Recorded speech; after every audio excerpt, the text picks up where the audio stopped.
안녕하세요. 오늘도 시청해주셔서 감사드리고요. 바로 사연 읽어보겠습니다. 안녕하세요. 매일 사연 들으면서 집안일을 하고 있는 30대 중반의 결혼 7년차 주부입니다. 이야기를 듣다 보니 제가 겪었던 믿을 수 없는 동서 이야기도 제보하고 싶어지더라고요. 세상에 별 이상한 사람이 다 있다고들 하지만 동서였던 여자가 이 세상 최고의 악질 중에 악질이라 여겨졌었는데 얼마나 파렴치한 여자였는지 한번 들어보시겠어요? 아니, 고작 실수 한 번에 어떻게 내 딸을 쥐잡듯 이렇게 막대할 수 있나요? 섭섭하네요, 사돈. 먼저 저희 시어머님 얘기부터 말씀드릴게요. 시어머님은 이른 나이에 아버님을 여의시고 어린 두 아들을 정말 억척같이 키워온 이 시대의 어머니상이었습니다. 남편이 맞이 그리고 2살 터울의 서방님. 그렇게 두 형제를 반찬 가게 하며 식당이라며 주말에는 봉투 붙이기 같은 부업하며 한 푼 두 푼 어렵게 모아 서울에서 이름나는 대학교를 다 들여보내셨죠. 자신의 인생은 없이 그저 아들 2명만 오롯이 잘 키워보자고 생각하시며 밤낮 할 것 없이 일에만 열중하셨던 분이셨어요. 그래서 두 아들은 나쁜 길로 걷지 않고 대학 졸업 후 따박따박 회사에 들어간 뒤 평범하게 각자의 삶을 꾸리게 되었습니다. 저는 그런 어머님의 감사함을 예전부터 들어왔기 때문에 정말 잘해드리고 싶은 마음이 굴뚝 같았죠. 그래도 아들들이 취직이 잘 되어서 어린 나이부터 용돈을 드리게 되었으니 얼마나 좋은 일이에요. 남편과 서방님은 어머님을 조금 쉬게 해드리려고 했지만 평생 일만 하며 살아오신 분인지라 쉬는 것도 잘 못하시더라고요. 그래서 한동안 어머님은 아들들에게 받는 용돈과 자신이 버는 돈을 꼬박꼬박 저축하며 노후 준비도 스스로 세우셨습니다. 그런 어머님의 노후 재테크는 바로 금이었습니다. 어디서 은행 이율은 떨어져도 금값은 절대 안 떨어진다는 이야기를 들으셨나 봐요. 어머님은 모이는 돈을 족족 금가락지며 금팔찌, 황금 열쇠며 황금 거북이 등등 금부치를 모으는 데 쓰셨는데요. 저와 남편이 결혼할 땐 필요한 거 사라며 제게 순금을 건네주시기도 했지요. 남편에게 들어보니 어머님이 은행 거래를 하기 어려워하셨기 때문에 어릴 적부터 목돈이 필요할 땐 항상 모아둔 금을 이용하셨다고 했어요. 지금 생각해보면 정말 영리한 발상이었지요. 요즘 금값이 부르는 게 값이라고들 하잖아요. 예전에 금값 한창 떨어졌을 때 사뒀던 금부채들이 지금은 2배에서 3배 정도로 불려진 몸이니 어머님의 노후 재테크는 성공이라고 해도 과언이 아니지요. 아무튼 저는 그런 어머님과 같은 동네에 살면서 맏며느리로서의 역할을 다하고 있었어요. 그리고 우리의 가족들은 필요할 때마다 서로 도와주시기도 하고 도움을 받기도 하며 오손도손 잘 지냈지요. 비록 풍족하진 않지만 부족함을 느끼지 않는 생활이었습니다. 그러던 중 우리의 평화를 깨트리는 사건이 발생해요. 바로 서방님이 짧게 만난 젊은 여자와 결혼을 하게 된 것이죠. 형수님, 저 만나는 여자가 있습니다. 가급적이면 결혼까지 생각하고 있는데 같이 식사 자리 한번 가지시죠. 서방님은 원래 말수가 적고 쑥스러움이 많은 한마디로 쑥맥인 스타일 아시죠? 회사 집밖에 모르던 남자였어요. 어느 날 저희 내외에게 결혼을 고민 중이라는 여자가 있다며 식사 자리를 만들더군요. 30이 넘을 동안 연애 한번 안 해봤을 것 같은 남자인데 갑자기 결혼 상대라니? 조금 당황스러웠지만 그거야 서방님의 연애 사정이니 저는 잠자코 있었습니다. 처음 만났을 때 동서의 스타일이 어찌나 강렬했는지 몇 년이 지난 지금까지도 잊혀지지 않습니다. 허리까지 내려오는 갈색 긴 머리에 짙은 눈화장, 굉장히 화려한 귀걸이에 시뻘겋게 칠한 립스틱, 머리가 아플 정도로 풍겨오던 향수 냄새, 게다가 옷차림은 어찌나 과감하던지 몸을 숙일 때마다 쫙 붙은 원피스에 훤히 드러나는 민망함까지. 네, 저희 서방님이 결혼을 생각하는 여자는 지나가던 사람들이 흘끗 쳐다보기만 해도 아, 저 사람 반문화에 동서하게 생겼네 하는 그런 스타일의 여자였습니다. 그 여자 어찌나 사교성이 좋던지 처음 보는 저희를 마치 10년 정도는 알고 지내는 사람들처럼 대하더군요. 말 놓으라는 말도 없었는데 언제 봤다고 언니 하는 건지 원. 저는 여자의 첫 이미지만으로도 쌍수 들고 서방님의 결혼을 반대하고 싶었지만 이미 그 여자에게 홀가닥 넘어가서 침을 줄줄 흘리고 있는 남자를 어떻게 말리겠어요. 아무튼 서방님은 그 여자를 만난 지 3개월 만에 결혼 준비를 시작하였고 6개월 만에 식을 올리는 초고속 결혼을 진행했습니다.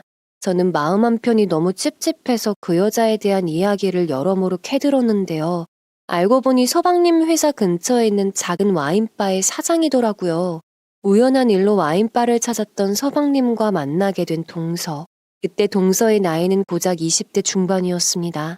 자기 혼자 운영하는 와인바가 아니라 친어머니와 함께 운영하는 와인바였더군요.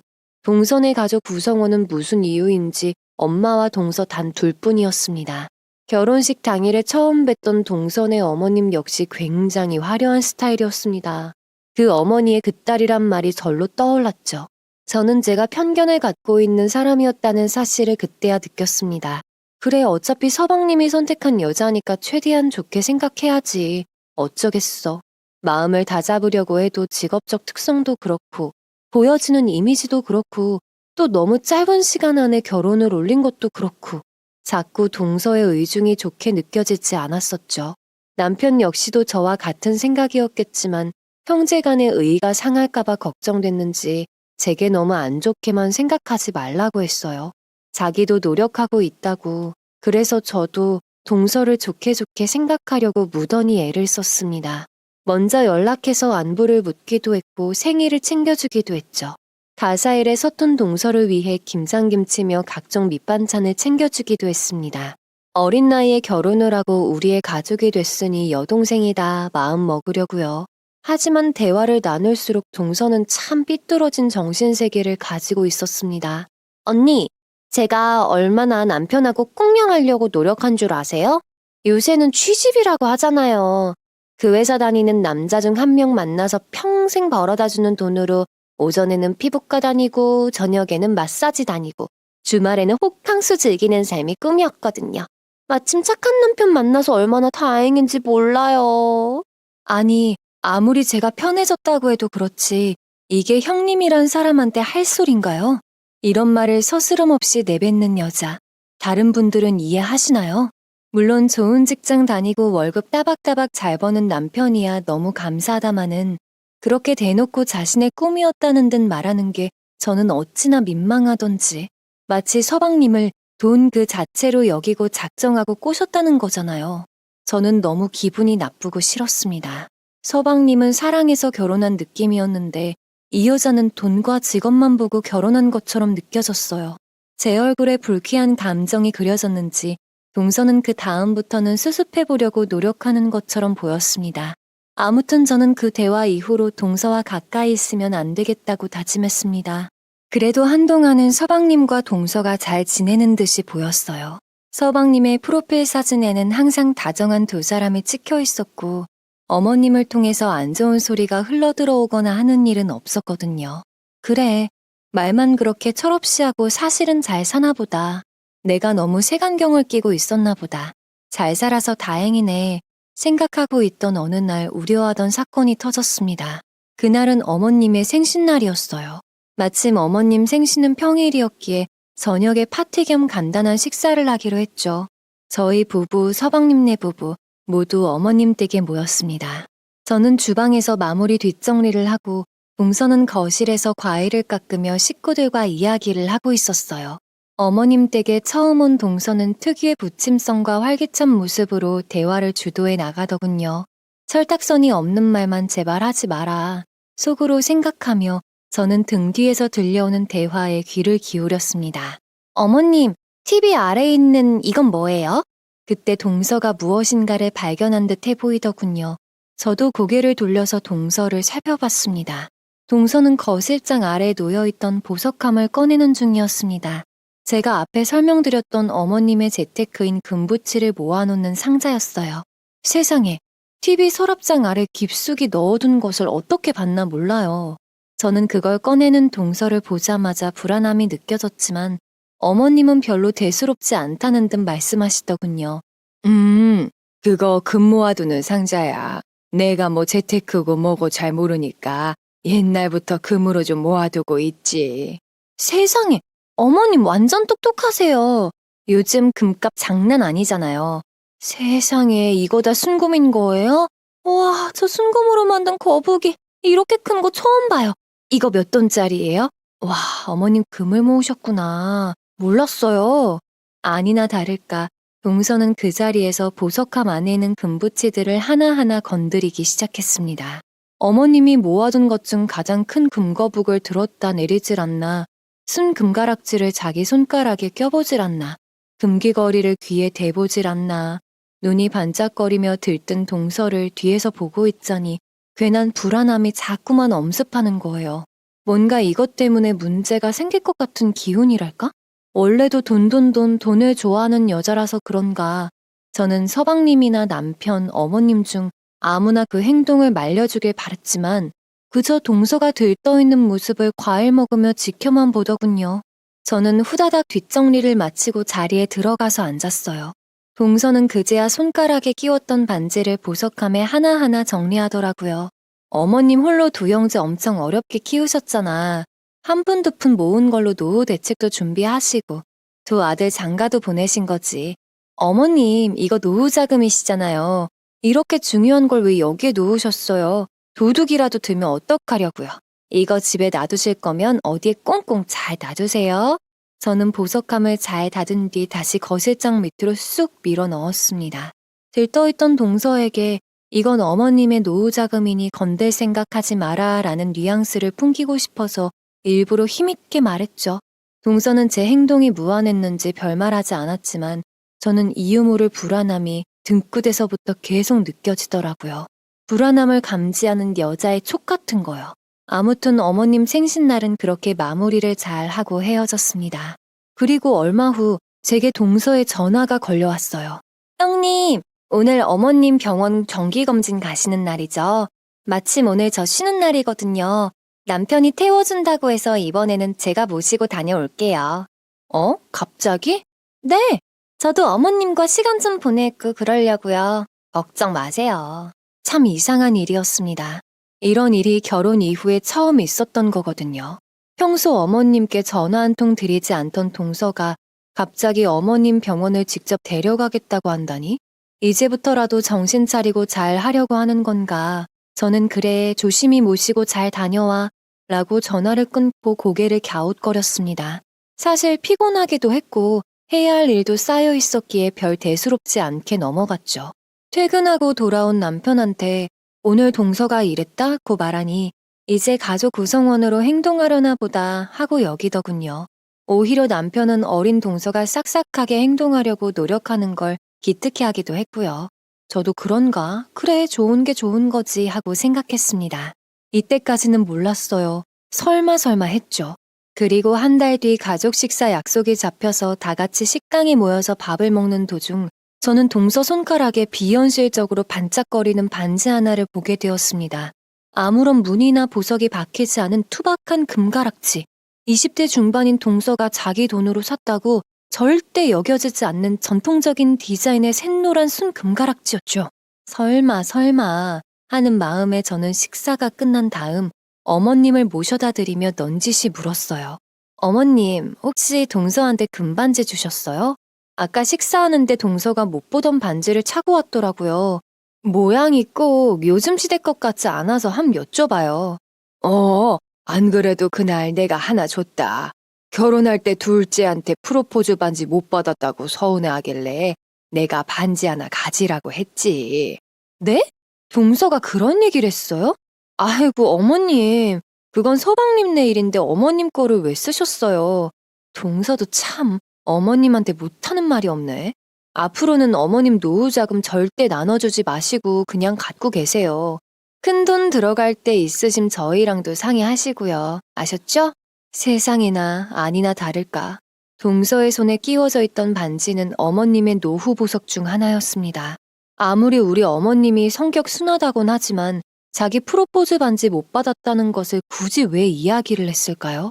여우같이 뭐라도 하나 받아갈 심산으로 속상해하는 연기력 펼치는 동서를 상상하니 제 속이 뒤집어졌습니다. 저는 그날 밤 이 사건을 남편에게 얘기했어요. 남편은 잠자코 듣고 있더니 우리가 나설 일이 아니라고 하더군요. 저는 그냥 넘어갈 문제가 아니다.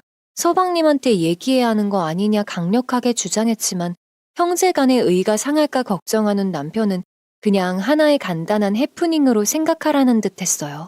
하지만 뭔가 느낌이 쏴했습니다. 그리고 이런 예감은 곧 현실이 되었지요. 얼마간의 시간이 지난 뒤 저희는 서방님네와 함께 식사를 하게 되었어요. 그날 동서는 새 것처럼 보이는 아주 깨끗한 명품 가방을 들고 왔더군요. 그리고 타이밍 좋게 동서의 손에는 금가락지가 없었고요. 저는 남자들이 담배를 피우러 나갈 때 괜히 가방을 칭찬하는 척하며 말했어요. 동서 가방 너무 이쁘다. 못 보던 가방인데 서방님이 선물로 사줬어? 라고 물어봤더니 동서는 헬실헬실 웃으며 말하더군요. 아니요. 남편은 비싼 가방 사는 거 이해 못해요. 이거 어머님이 주신 거예요. 사실은 저번에 어머님이 저한테 금가락지 하나 선물해 주셨거든요. 그거 매일 차고 다니기가 너무 투박하다 보니까 제가 그거 팔고 가방 하나 들여왔죠. 어차피 어머님이 주신 반지로 산 가방이니 어머님이 선물해 주신 거라고 생각하고 있어요. 언니, 이거 남편한테는 비밀이에요. 그걸로 가방 샀다고 하면 잔소리할 게 뻔해서. 저는 동서의 생각 없는 얼굴을 보고 말문이 막혔습니다. 물론 어머님이 주신 금가락지를 팔아서 집을 사든 대출을 갚든 내 알바는 아니지만 그걸 너무나도 당연하다는 식으로 말하는 생각머리가 제 상식선에서는 이해가 안 됐거든요. 그렇다고 해서 왜 어머님이 주신 것을 팔았느냐 하며 훈계를 할 상황도 아니고 그저 저 애는 왜 이렇게 뻔뻔하게 말하는 거지? 라는 생각만 할 뿐이었죠. 괜히 동서 얘기만 나오면 발끈하게 되는 제 자신을 보니 저도 참 답답하더라고요. 저한테 특별한 피해를 끼친 적 없는 동서인데도 자꾸 행동 하나하나를 못마땅하게 여기는 제 심정도 오죽했겠어요. 차라리 이렇게 하나하나 신경 쓰는 것보다 앞으로는 동서에게 일절 관심을 끄고 살아야지 다짐했습니다. 세상에는 나처럼 생각하는 사람보다 별별 상식으로 사는 사람들이 많으니 굳이 모든 걸 이해하려고 들지 말자라는 식으로 말이죠. 그렇게 무난한 하루하루가 흘러 어느덧 아버님의 제삿날이 다가왔습니다. 오랜만에 모든 식구들이 모이는 자리였어요. 밤늦게 와인바를 하는 동서도 가게를 일찍 정리하고 찾아왔더라고요. 오랜만에 본 동서는 굉장히 피곤해 보이고 스트레스가 많아 보였습니다. 서방님과 나누던 대화에서도 히스테릭한 느낌이 있었거든요. 뭐 늦게까지 일하고 온 거니까 힘들어서 그런가 보다 했죠. 그런데 거실에 모여서 앉아있던 동서가 대뜸 거실장 밑을 훑어보더니 저번에 봤던 보석함이 없어졌다고 말하는 겁니다. 그 말을 들은 어머님은 청소하다가 다른 데 옮겨놨다고 대답했죠. 동서는 아 하면서 이해하는 듯 하다가도 또다시 왜 갑자기 보석함을 옮겼는지 물어보았죠. 저는 갑자기 보석함을 신경 쓰는 동서에게 신경 쓸 게 뭐 있냐고 대답해 주었습니다. 제가 끼어들자 동서는 갑자기 정색을 하며 대답하더군요. 그냥 갑자기 궁금해서요. 물어볼 수도 있죠. 동서도 참 어머님이 알아서 잘 관리하시겠지. 신경 꺼. 형님, 저번에 왔을 때 여기 있었는데 갑자기 없어졌길래 그냥 물어본 거예요. 제가 뭐 어머님 군부치에 욕심이라도 부린다는 것처럼 말씀하시는데 저 뭔가 기분이 나쁘네요? 갑자기 퉁명스럽게 말하는 동서. 기분이 나쁘다는 듯이 저를 쏘아붙였습니다. 옆에서 듣고 있던 남편과 서방님은 동서의 급발진에 조금 놀란 기색이었죠. 저 역시도 쌀쌀맞게 말대꾸하는 동서를 벙친 얼굴로 쳐다보았습니다. 서방님은 상황을 수습하려는 듯 동서를 데리고 먼저 자리를 떴고 저와 어머니는 갑자기 싸해진 분위기 때문에 마음이 참 불편했습니다. 다음날 서방님이 제게 장문의 카톡을 보내더군요. 어제 많이 놀라셨을 거다. 요즘 와이프가 와인바 운영 문제 때문에 스트레스가 심해서 그렇게 행동한 것 같다. 어제 조금 예민하게 대꾸했던 거 형수님께서 이해해달라고 하는 긴 문자를 말이죠. 원래 말수가 없는 서방님인데 구구절절하게 적어보낸 걸 보니 저도 제가 괜히 눈치를 주듯 말했나 미안한 마음이 조금 들었습니다. 하지만 이런 마음은 어머님의 전화 한 통으로 금방 사라졌습니다. 평소에 서운한 얘기를 잘 안 하는 어머님이신데 이번에는 동서 문제로 고민 중이라며 전화를 걸어왔거든요. 어머님은 동서가 가게 문제로 급하게 쓸 돈이 필요한데 구할 곳이 없다고 했다며 가지고 있는 금으로 급한 것만 맞게 도와달라고 부탁했다고 합니다. 저는 어이없기도 하고 당황스럽기도 해서 어머님 노후 준비하려고 이때까지 모아둔 건데 그거 하나 두 개 사용하시면 나중에 어떻게 메꿔놓으시려 그러냐 말씀드렸습니다. 그리고 동서 문제는 동서가 해결해야지 언제까지 손 벌릴 때마다 도와줄 순 없는 거라고 일렀죠. 서방님은 이 사태에 대해서 아느냐 물었더니 동서가 또 서방님한테는 자기가 도와달라고 했던 것을 말하지 말라고 신신당부를 했다더라고요. 저는 뻔뻔한 동서의 행동에 목소리가 커졌습니다. 부부끼리도 비밀로 하려고 하는 돈을 왜 어머님한테 손 벌리려고 하는 거래요? 어머님, 절대 안 된다고 단호하게 말씀하세요. 아니, 어머님 놔두세요. 그냥 제가 얘기할게요. 아니야, 저번에도 그런 일이 있었는데 너가 전화하면 더 문제가 커질 거다. 내가 잘 이야기하마. 어머님께 들은 이야기, 서방님께 들은 이야기, 이런저런 것들을 종합해보니 동서가 운영하는 와인바는 무리하게 대출을 끌어서 오픈했던 상황이었어요. 어떻게 저떻게 이어나가고 있긴 하지만 대출금을 갚는 날이 가까워지자 현금을 구할 방법이 없었나 봅니다. 참나, 그렇게 중요한 문제를 남편이 서방님한테는 말도 안 하면서 순진한 어머님한테만 이야기하는 동서가 저는 도무지 이해되지 않았어요. 또 싫은 내색 잘 못하는 어머님 성격을 이용하는 동서의 의중을 알 것 같았기에 더욱 괘씸하고 얄미웠습니다. 어머님께서는 제게 모른 척하라고 하셨지만 이건 전화나 문자로 타이를 수 없는 문제처럼 생각되었습니다. 저는 더 이상 어머님에게 무리한 부탁을 하지 못하게 하려고 동선의 와인바로 찾아갔습니다. 동선의 와인바는 오후 5시에 오픈을 하는 걸로 알고 있었거든요. 저는 4시 반쯤 가게 준비가 한창일 때 도착했죠. 지하로 계단을 내려가 와인바의 유리문을 밀고 들어가려는데 마침 동서와 동업 중이던 사돈어른이 가게 안 주방에서 시끄럽게 이야기하는 소리가 들려왔습니다. 저는 순간 어머님에 관련된 대화 내용을 듣고 문고리를 잡은 채 그대로 서 있었어요. 그리고 소리가 나지 않게 살짝 열어둔 채 그들의 대화를 엿듣게 되었습니다. 두 사람은 제가 문 앞에 서 있는 줄 모른 채 큰 소리로 떠들더라고요. 아이고 참, 너도 멍청하긴 오살나게 멍청하다. 그걸 그렇게 말하면 나라도 안 주지. 바보야, 남한테 손 벌릴 때는 이거 아니면 나 당장 죽는다. 이런 뉘앙스로 해야 빌려준다고 했냐 안 했냐. 엄마, 나도 할 만큼 했거든? 그 할머니 은근히 고집 있어. 쉽게 넘어갈 사람이 아니야. 아니면 그냥 내가 가서 직접 가져올까? 생각보다 되게 많아서 금가락지 한두 개 없어져도 모를걸? 그러다 걸리면 너 소방 맞고 쫓겨나. 이번 달 말에 당장 2달치 내야 하는데 돈 나올 구멍 없으면 잘해 이거 사. 아유, 김서방은 좋은 직장 다니면서 대출도 안 나오고 뭐니? 딱 빚 좋은 개살구구만.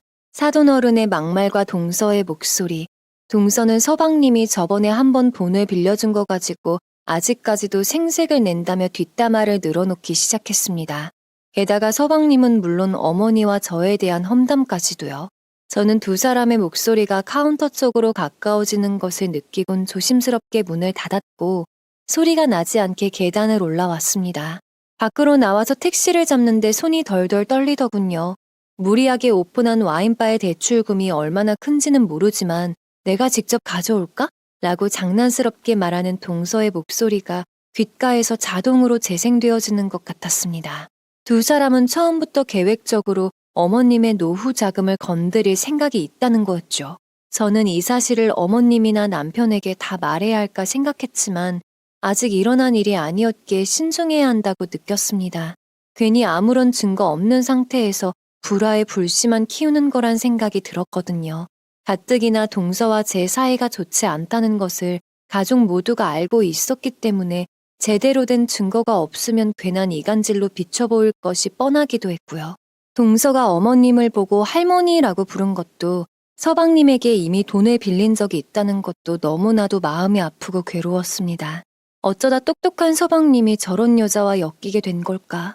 이러다 어머님도 서방님도 큰 문제가 생기는 건지 매일매일 어떻게 해야 이 문제를 지혜롭게 해결할 수 있을까 고민했습니다. 그런데 아니나 다를까 걱정했던 그 불행의 씨앗이 저희 가족 사이에 싹을 틔우고 말았습니다. 얼마 뒤 어머님께 전화가 걸려왔거든요. 평소에는 한낮에 전화하시는 일이 거의 없기 때문에 어머님 연락처가 핸드폰에 뜬 순간 저도 모르게 불길함이 엄습하더군요. 애미야, 글쎄 말이다. 요즘 자꾸 집안에 도둑이 드는 것 같아서. 네? 그게 무슨 소리예요? 도둑이 들다니요? 어머님께서 아침 예배를 드리고 집에 왔는데 글쎄 침대 이불이 다 흐트러져 있었다는 겁니다. 천장에 넣어뒀던 물건들도 넘어져 있었고 부엌불도 켜져 있는 상태였다네요. 남들은 뭐 정리를 안 하고 나갈 수도 있지 않겠냐 하겠지만 저는 어머님 성격을 잘 압니다. 어머님은 세심하신 분이라 아침에 일어나자마자 이불 정리부터 하시거든요. 아껴가며 생활했던 습관이 있어서 외출하시기 전에 거실부터 화장실까지 불 켜져 있거나 수돗물 틀어져 있는지 반드시 확인하시고 나갑니다. 이건 필시 누군가가 집에 들어왔다는 흔적이었던 거죠. 저는 어머님과 통화를 끝내자마자 올게 왔구나 생각했습니다. 그리고 인정하기엔 싫지만 제 머릿속에 스치는 한 사람이 있었으니 바로 동서였죠. 저는 예전에 썼던 자동차 블랙박스가 남편 서재의 서랍장에 있다는 사실이 떠올랐습니다. 남편이 차를 바꾸면서 예전에 쓰던 것을 보관해 놨었거든요. 저는 이 블랙박스를 이용해서 어머님이 귀중품을 모아둔 보석함을 녹화해야겠다고 생각했습니다. 제대로 된 증거물이 없으면 제가 아무리 동서가 가게에서 이런저런 일을 계획하는 것을 들었다 한들 누가 믿어주겠나 싶었습니다. 진짜 도둑이 들었던 거라면 그 도둑의 얼굴을, 정말 동서가 저지른 일이 맞다면 동서의 얼굴을, 이 증거 영상을 토대로 잘못된 것들을 바로잡을 수 있을 좋을 기회라고 느꼈죠. 오래된 블랙박스가 작동하는지 확인한 뒤 저는 곧장 어머님 댁으로 택시를 타고 달려갔습니다. 어머님은 놀란 가슴을 진정시키고 계셨어요. 저는 뭐 없어진 물건이 있는지 여쭤봤지만 다행히 찬장 안에 넣어두었던 보석함은 손대지 않은 상태였어요. 혹시나 싶어서 안에 내용물 개수를 검토해보자고 말씀드렸는데 어머님은 정확히 금부치가 몇 개 정도 들어있는지 알지 못한다고 하셨죠. 어머님께서는 금을 모아두기만 하셨지 하나하나 일일이 계산해서 몇 돈짜리 몇 개 이런 식으로 관리는 안 하셨거든요. 저는 이번 기회에 하나하나 개수를 적어놓고 확인해야 안전할 것이라고 말씀드렸고 어머님과 함께 장부를 적었습니다. 어머님은 수첩에 지금껏 모아놓은 것들의 모양과 개수를 깔끔하게 기록해 놓으셨죠. 저는 혹시 집에 또 이상한 일이 생길 수 있으니 가지고 온 블랙박스를 설치해 두는 게 어떻겠냐 물었어요. 어머님도 불안하셨는지 동의하셨죠. 블랙박스는 보석함을 놔둔 찬장을 위에서 아래로 비추는 각도로 설치해 두었습니다. 장식품 사이에 끼워 놓은 소형 카메라였기 때문에 누구한테 말하지 않으면 찾기 어려웠죠. 어머님께는 이 일을 다른 사람에게는 말하지 말라고 했습니다. 얼마 뒤 저는 동서에게 전화를 걸어서 오랜만에 가족 모임을 하자고 제안했어요. 동서는 별로 가기 싫다는 듯 뜸을 들이더니 바빠서 시간을 낼 수 있을지 모르겠다고 대답하더군요. 그래, 많이 바쁘겠지만 가급적이면 시간 내줘. 어머님도 동서 얼굴 보고 싶으실 거야. 식당은 따로 안 잡았어. 어머님 댁으로 오면 돼. 어머님 댁에서요? 아하, 그럼 저희 늦지 않게 갈게요. 전화기 너머로 들려오는 동서의 목소리가 어머님 댁에서 모인다는 말에 굉장히 밝아지더라고요. 정말이지 생각하기도 싫었지만 동서의 행동은 너무나 뻔하게 내가 범인이에요 라고 말하는 듯 싶었습니다. 그리고 가족이 모두 모이는 그날이 되었습니다. 모두라고 해봤자 저희네 부부, 서방님네 부부, 어머님 이렇게 다섯이지만요. 이번에는 동서가 부엌에서 뒷정리를 하고 제가 과일을 깎는 상황이었습니다. 자연스럽게 요즘 근황으로 이야기가 흘러갔고 최근에 어머님 집의 인테리어를 바꾼 이야기로 화제가 전환되었죠. 찬장을 좀 옮기고 가구 위치도 손봤지. 중요한 물건들은 싹 찬장 안에 정리해놨어. 저는 부엌에서 뒷정리 중인 동서를 슬쩍 쳐다봤습니다.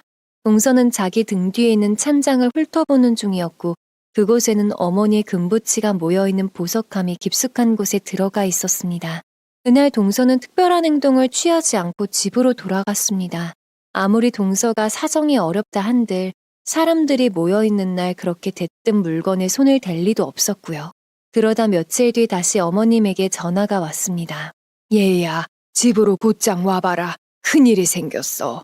우리 저번에 금 다 세워놨잖니. 오늘 보니까 금 개수가 부족해. 저는 드디어 일이 벌어졌구나 싶어서 얼른 택시를 타고 어머님 댁으로 향했습니다. 어머님은 찬장에 올려뒀던 장식물들의 위치가 바뀐 것을 보고 깜짝 놀라서 보석함을 꺼내 열어봤더니 저번에 적어뒀던 개수에서 없어졌단 걸 확인했던 거였습니다. 저는 어머님과 보석함에 들어있는 금부치들을 하나하나 세가며 저번에 기록한 내용과 비교해 보았습니다. 금가락지 1개와 금팔찌 1개가 비어있더군요. 돈으로 따지면 좋기 몇백만 원어치의 금액이었습니다. 어머님은 도둑이 든 게 확실하다며 하얗게 질린 얼굴로 어서 저번에 설치해뒀던 카메라를 확인해보자고 했죠. 저는 블랙박스 안에 있는 SD카드를 꺼내 집에 가져와 컴퓨터로 바로 녹화본을 확인했습니다. 영상 속에 담긴 것은 어머님이 교회에 가기 위해 자리를 비운 오전이었습니다. 아니나 다를까 부시시한 모습의 동서가 어슬렁어슬렁 집안을 살펴보는 모습이 선명하게 찍혀 있었습니다. 동서는 찬장에 손이 닿지 않자 부엌에 있는 의자를 가져와서 올라가더군요. 그리고 보석함에서 있는 금가락지 하나와 팔찌 하나를 주머니에 챙기고 원래 있던 상태대로 정리를 한 뒤 다시 찬장에 넣어 놓았습니다. 하지만 어머님이 정리해둔 상태로 장식물들을 놔두지 않았기에 덜미가 잡힌 것이었죠. 저는 심장이 쿵쿵 뛰었습니다. 사실 그대로 어머님에게 이 영상을 보여드려야 하나 아니면 남편과 먼저 상의해야 하나 심각하게 고민이 되었습니다. 물론 동서가 이런 일을 벌일 것이라는 예상은 저번의 대화에서도 충분히 인지하고 있었지만 실제로 누군가의 물건을 도둑질하는 것을 보니 저 역시도 적지 않은 충격이었죠. 그리고 이 문제 때문에 서방님의 가정이 어떻게 될지, 어머님은 앞으로 어떻게 하실지 너무 걱정되었습니다. 그래서 저는 동서가 제자리에 돌려놓을 수 있도록 먼저 설득하기로 마음먹었습니다. 동서에게 연락하여 얘기를 좀 하자고 했더니 자신은 바쁘다며 시간을 낼 수 없다더군요. 그럼 오픈 전에 가게에 갈 테니 잠깐만이라도 이야기를 나누자고 했습니다. 와인바에 도착하니 사돈은 주방에서 일을 보고 있었고 팔짱을 낀 부수수한 모습의 동서가 자리에 앉았습니다. 떨떠름하게 대답하던 동서는 장사 준비하기도 너무 피곤한데 대체 무슨 일이냐며 따지듯 묻더군요. 저는 심호흡을 하며 이번에 어머님 집에 도둑이 들었다고 말했습니다. 이렇게 말하면 동서가 움찔하며 눈치를 볼 것이라 여겼죠. 하지만 얼굴에 철판을 깔았는지 동서는 무슨 소리냐며 눈을 동그랗게 뜨고 시치미를 떼는 것이었습니다. 어머님이 모아놓은 금부치 몇 개가 사라졌다고 하더라? 어머 세상에, 요즘 시대에 웬 도둑이래요? 그래서 경찰에 신고는 하셨고요? 저는 뻔뻔하게 연기하는 동서의 낯짝을 빤히 쳐다보기만 했습니다. 내가 자신이 금부치를 훔쳐가는 것을 똑똑히 지켜봤는데 이렇게 가증스럽게 모른 척 연기를 하다니 동서의 얼굴에 앞에 놔둔 음료수를 쏟아버릴 것 같은 분노가 이글거렸습니다. 저는 최대한 이성을 차리고 동서가 눈치챌 수 있도록 말을 이어나갔죠. 아직 경찰에 신고는 안 했다. 동서 혹시 아는 거 있냐? 제 말을 끝으로 동서는 눈썹을 실룩대며 화를 내더라고요. 자기가 그 사건에 연관이 된 거라고 생각하냐며 다짜고짜 소리를 지르덥니다. 저는 침착하게 이 사건에 대해서 아는 거나 할 말 없냐고 묻는 거라고 설명했지만 말이 끝나기가 무섭게 주방에서 사돈 어른이 뛰어나오더군요. 주방 도구를 쥔 손을 제게 뻗으며 소리를 지르는데 연기하는 모습이 꼭 동서와 똑같아서 헛웃음이 나올 정도였습니다. 듣자 하니까 못하는 말이 없다고 우리 딸이 도둑이라는 거냐며 대체 어디다 대고 의심질이냐느니 그 말에 책임질 수 있냐고 고래고래 소리를 지르는데 참 사람의 껍질을 쓰고도 저렇게 뻔뻔한 모녀가 있나 싶었지요. 저는 다 알고 왔다 소리를 치고 싶었지만 지금은 때가 아니란 생각에 마음속으로 혀를 깨물며 꾹 참았습니다. 다시 한번 숨을 가다듬고 말했죠. 정말 할 말 없냐고. 마지막으로 기회를 주는 거라고. 동서는 그 말에 소리를 빽 지르며 일어났습니다. 야, 너 내가 어리다고 만만해 보여? 기회를 주긴 무슨 기회를 줘. 나 도둑 취급한 거 다 잃을 거야. 너 사람 잘못 건드렸어? 너는 진짜 인간이 아니구나. 내가 아무것도 모른 채 여기까지 걸어와서 그 두꺼운 낯짝에 대하고 이야기하는 줄 알아? 너야말로 그 더러운 손벌은 내가 어떻게 고치나 봐봐. 동서는 제 버럭하는 목소리에 깜짝 놀란 얼굴을 하더니 어버버 말을 잇지 못하더군요. 사돈은 대체 무슨 말을 하는 거냐고 되물으며 동서를 흔들며 추궁했습니다. 하지만 동서는 당황한 기색이 역력한 채 저를 올라다만 보고 있었고 저는 그 자리를 박차고 나왔습니다. 동서가 쫓아나와서 저를 막았지만 저는 동서의 손을 뿌리치고 택시를 찬 채 집에 돌아왔습니다. 남편이 퇴근을 하고 돌아왔을 때 저는 동서의 모습이 담긴 동영상을 남편에게 보여줬습니다. 그리고 이때까지 있었던 일을 하나도 빠짐없이 남편에게 털어놓았죠. 동서가 어머님을 꼬셔서 금가락지를 받아낸 일, 그것을 팔고 명품 가방을 산 일, 그리고 어머님에게 서방님 몰래 금을 좀 나눠달라고 이야기한 일, 또 사돈과 나눴던 대화의 내용 그 모든 것을요. 남편은 동서의 행동과 그간 있었던 일을 듣고는 너무 놀라서 말문이 막힌 듯 했습니다. 제게 몇 번이나 확실하냐 물었죠. 제가 평소에 실없는 말을 안 한다는 걸 남편 역시 알고 있었기에 믿고 싶지 않은 현실을 부정하기 위해 그랬던 것 같아요. 남편은 잠시 고민을 하다 서방님을 호출했습니다. 서방님은 저희 집으로 와서 대체 무슨 일이 있었냐고 물었습니다. 저는 이때까지 있었던 모든 일들을 설명했고 동서의 손버릇이 담긴 동영상도 즉각 보여줬죠. 서방님은 자신의 부인이 저지른 행동을 보고 머리를 감싸주며 괴로워했습니다. 그리고는 이 결혼 생활은 더 이상 유지할 수 없을 거라며 자책했죠. 그날 서방님은 이때까지 자신에게 있었던 모든 사건을 다 말해주었습니다. 사실 어머니의 금붙이 도난 사건 말고도 서방님의 이름으로 받은 대출금도 어마어마했더라고요. 와인바의 돈 문제를 해결하기 위해 한 푼 두 푼 받아간 게 어느덧 3천만 원가량이 된다더군요. 서방님은 이제껏 흥청망청 돈 한 번 허투루 쓰지 않고 열심히 저축해왔던 돈은 물론이고 마이너스 통장까지 열어서 동서의 와인바 자금 문제를 도와줬다고 했습니다. 자신이 선택한 여자기 때문에 책임을 지고 함께 해결할 문제라고 생각한 거죠. 하지만 이게 3천만 원으로도 해결이 불가능할 정도로 큰 문제였습니다. 여기서 끝이었으면 다행이었겠지만 서방님에게 3천만 원을 가져간 것뿐만 아니라 부부 모임에서 만난 서방님의 지인들에게까지 돈을 빌리려고 했던 사실이 발각되었습니다. 부부 동반 모임으로 동서가 운영하는 와인바에서 몇 번 사람들을 만났는데 그때 알게 된 남편 지인의 부인들과 어울리며 10만 원, 20만 원 손을 벌릴 것이 벌써 100만 원이 넘어간 겁니다. 서방님은 회사 사람들 앞에서도 이미 망신을 당한 것이었죠. 그렇게 돈 문제로 속을 썩히던 동서는 결국 어머님의 노후 자금으로 모아둔 금부치까지 몰래 손을 댄 것이었습니다. 저희는 이 문제를 어머님에게는 비밀로 하고 서방님과 두 사람이 해결할 수 있도록 했습니다. 서방님도 나이 많은 노모에게 자신의 잘못된 선택으로 뒷목 잡고 쓰러지는 일을 원치 않았던 거죠. 그러나 동서는 자신의 잘못을 인정하지 않고 발뺌하기에 이르렀습니다. 다 알고 있다는 서방님의 말도 먹혀들지 않았는지 동서는 어머님을 찾아가서 저를 이간질하기 시작했습니다. 형님의 새치엿 때문에 서방님의 마음이 돌아섰다고 제가 둘 사이를 갈라놓게 회방을 놓아서 이혼녀 딱지가 붙을 거라고 말이죠. 세상에, 아무리 멍청하다고 해도 사태가 여기까지 이어졌는데도 자신의 무고함만을 소리 지르는 바보가 어디 있을까요?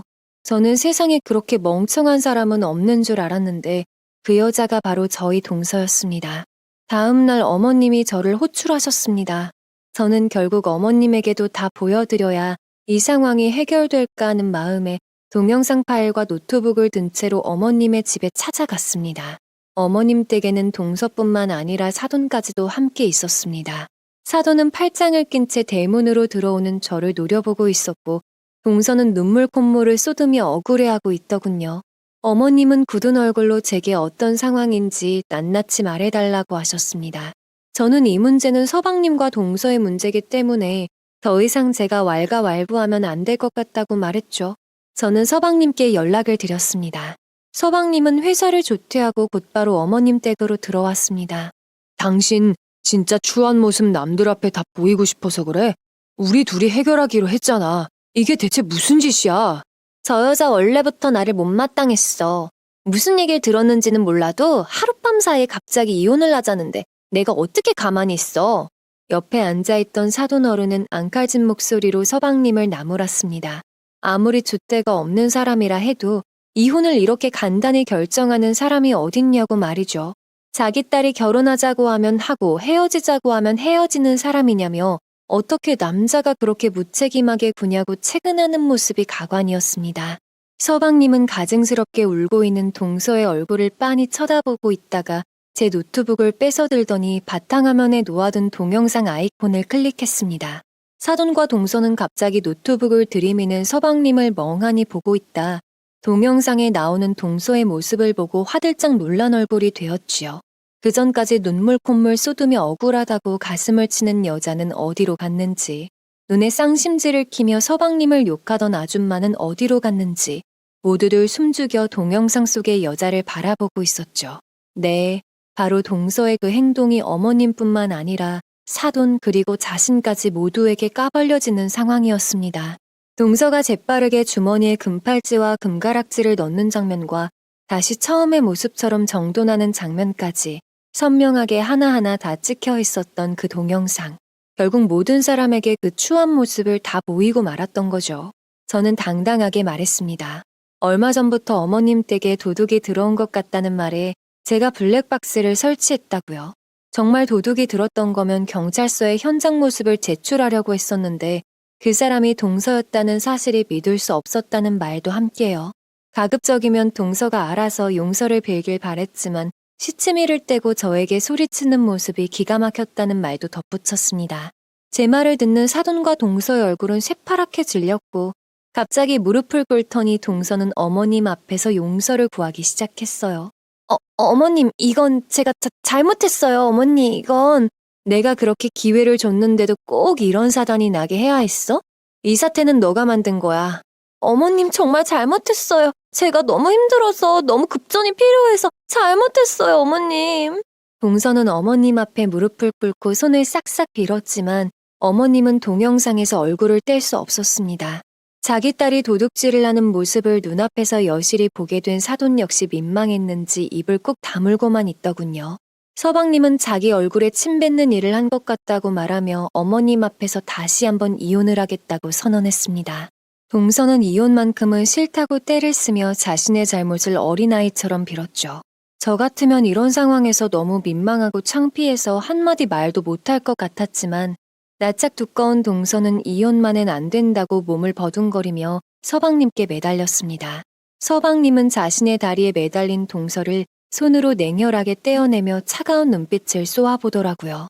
그동안 쑥맥에 자기 주장 하나 없는 남자인 줄 알았던 서방님이 그렇게 단호하고 냉정하게 행동하는 것을 보고 조금 놀라기도 했습니다.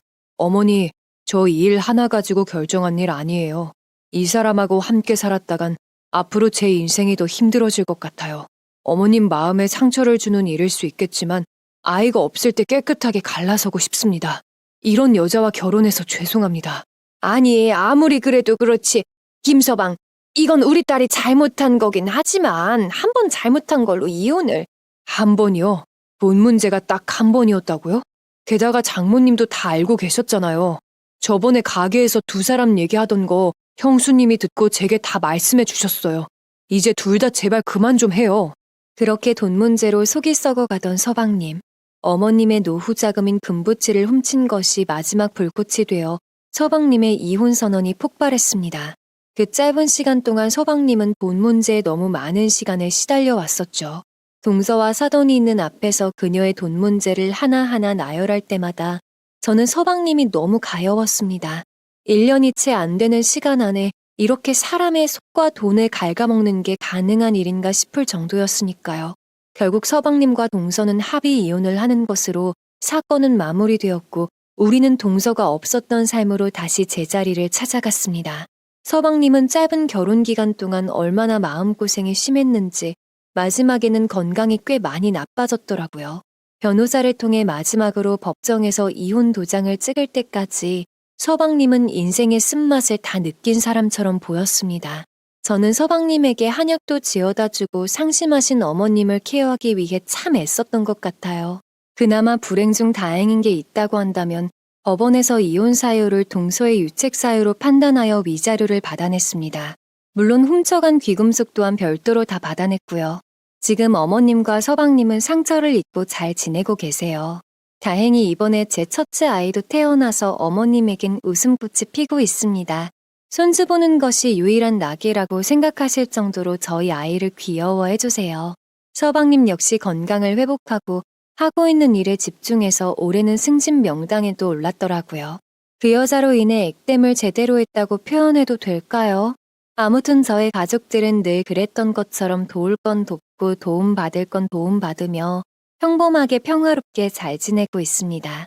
몇 년이 지난 얘기지만 아직까지도 그때의 그 사건들과 상황들이 생생하게 기억납니다. 그 여자, 동서로 만났던 그 돈 밝히는 여자의 만남이 제 인생 가장 지독한 인연으로 기억됩니다. 최근에는 그 여자가 어떤 인생을 살고 있을지 궁금하기도 하더라고요. 이 사연을 적기 전에 수소문을 해서 알아보니 아직도 철없이 다른 사람의 등골을 빼먹을 궁리만 하고 살고 있는 것 같았습니다. 뗄래야 뗄 수 없는 자기 엄마와 같이 지방에 내려가서 주점을 운영하고 있던 것이죠.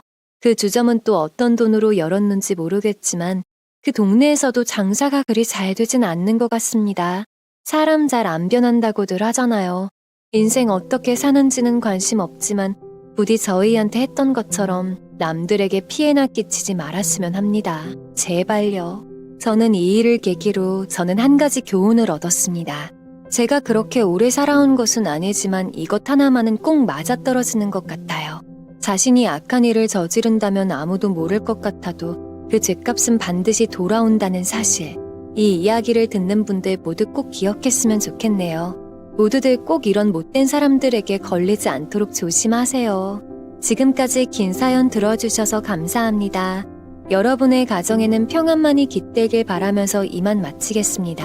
더 많은 이야기, 기막힌 사연을 듣길 원하신다면 구독과 좋아요, 알림 설정으로 부탁드립니다.